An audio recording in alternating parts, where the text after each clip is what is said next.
E aí galera, sejam todos bem-vindos ao meu canal. Nesse vídeo nós vamos continuar a nossa viagem bioquímica. Vamos falar do metabolismo da glicose e também sobre diabetes mellitus. Você sabe quais são os hormônios envolvidos nessa patologia? Não? Então assistam o vídeo até o final, inscrevam-se no canal, ativem o sininho para mais notificações. Deixem um like, enquanto isso tomem um café, façam seus comentários também, isso é fundamental para o crescimento e melhoria do conteúdo. Agora, sem mais enrolação, toca-lhe pau nesse vídeo.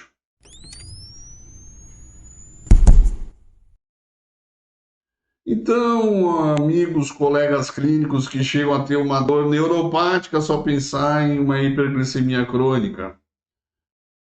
Quando a gente ingere carboidratos, eles vão ser quebrados durante a digestão em moléculas menores, principalmente a glicose, que é o principal açúcar envolvido e utilizado no organismo como fonte de energia. O processo bioquímico envolvido na quebra e utilização dos carboidratos é conhecido como metabolismo dos carboidratos. A digestão dos carboidratos começa na boca, onde a enzima amilase salivar inicia a quebra do amido em unidades menores. Em seguida, o alimento passa pelo esôfago e pelo estômago, onde a digestão dos carboidratos vai ser minimamente afetada. A maior parte da digestão vai ocorrer, então, no intestino delgado. Lá no intestino delgado, o pâncreas vai liberar enzimas digestivas, incluindo a amilase pancreática, que contribui à quebra do amido em açúcares menores, como a maltose e a lactose. Essas enzimas quebram esses disacarídeos em seus monossacarídeos, constituindo-os como glicose e frutose e galactose. Os monossacarídeos, então, vão ser absorvidos pelas células do revestimento intestinal e vão entrar na corrente sanguínea.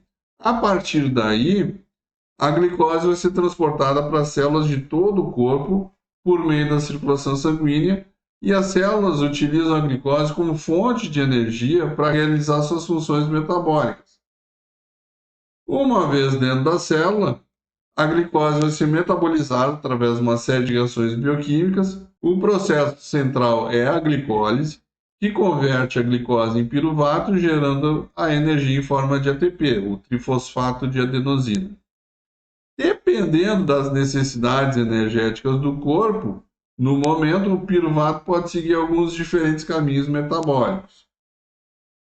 Além do papel energético, os carboidratos também podem ser convertidos em glicogênio, uma forma de armazenamento da glicose, principalmente no fígado e nos músculos. Quando os níveis de glicose no sangue são baixos, o glicogênio é quebrado para liberar a glicose e manter os níveis de açúcar no sangue estáveis. A insulina. A insulina é o principal hormônio que afeta os níveis de glicose no sangue e o entendimento de suas ações é um pré-requisito importante para a gente estudar diabetes mellitus. A insulina é uma pequena proteína sintetizada nas células beta das ilhotas pancreáticas e ela age por meio de receptores de membrana e seus principais tecidos-alvos são o fígado, o músculo e o tecido adiposo. A insulina ela sinaliza o estado alimentar. Ela ativa as vias e processos envolvidos na captação e estocagem de combustíveis metabólicos. E também inibe as vias envolvidas na degradação de combustíveis. Deve-se notar que a maior parte dos tecidos do corpo não é capaz de captar glicose na ausência da insulina. Os efeitos da insulina são antagonizados por outros hormônios, como por exemplo o glucagon, a adrenalina, os glicocorticoides e o hormônio do crescimento. Esses hormônios são algumas vezes chamados de hormônios do estresse, e isso explica porque alguns pacientes internados frequentemente têm os seus níveis de glicose sanguínea levemente aumentados. E o diabetes mellitus, né? Diabetes mellitus é uma desordem endócrina mais comumente encontrada na prática clínica e ela pode ser definida como uma síndrome caracterizada por hiperglicemia proveniente da resistência da insulina ou não, né, ou pela absoluta ou relativa falta da insulina, né? Então, caracterizando realmente essa hiperglicemia crônica. O diabetes mellitus primário, ele é geralmente classificado como em tipo 1 ou tipo 2. Essas entidades clínicas diferem em epidemiologia, característica clínica e também a patofisiologia. Nessa tabela que é mostrada aí no vídeo, a gente pode ver algumas características contrastantes no diabetes mellitus tipo 1, como, por exemplo, a idade. Normalmente, o tipo 1 ela é uma diabetes que aparece em pessoas mais jovens, enquanto que o tipo 2 em pessoas mais idosas. Mas isso não é uma regra, né? A gente sabe que hoje em dia, devido à facilidade de não fazer exercícios físicos, as crianças começam a ter sobrepeso e já gerar diabetes tipo 2, né? Enquanto que também podem ter alguns pacientes que eram diabetes tipo 2, mas ficam dependentes da insulina. Outra característica que a gente pode colocar é que normalmente o diabético tipo 1, né, ele apresenta quase sempre a cetose, o hálito cetônico, né? E já o tipo 2 só apresenta o hálito cetônico na maioria das vezes quando está num estresse bastante grande. Também a gente pode fazer algumas associações do tipo, em relação à etiologia, na maioria das vezes, o diabético tipo 1 é uma destruição autoimune das células pancreáticas. E já no tipo 2 é basicamente uma resistência à insulina.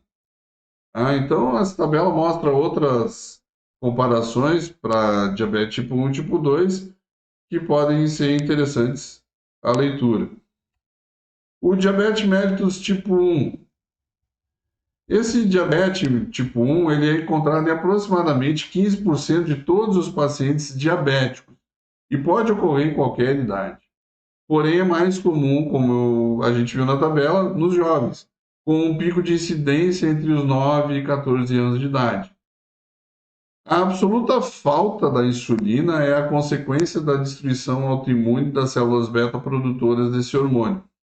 E pode existir um fator ambiental precipitante, como uma infecção viral. A presença de autoanticorpos que reconhecem as ilhotas no soro, ou o anti-GAD65, também no soro, prediz o futuro do desenvolvimento da diabetes tipo 1.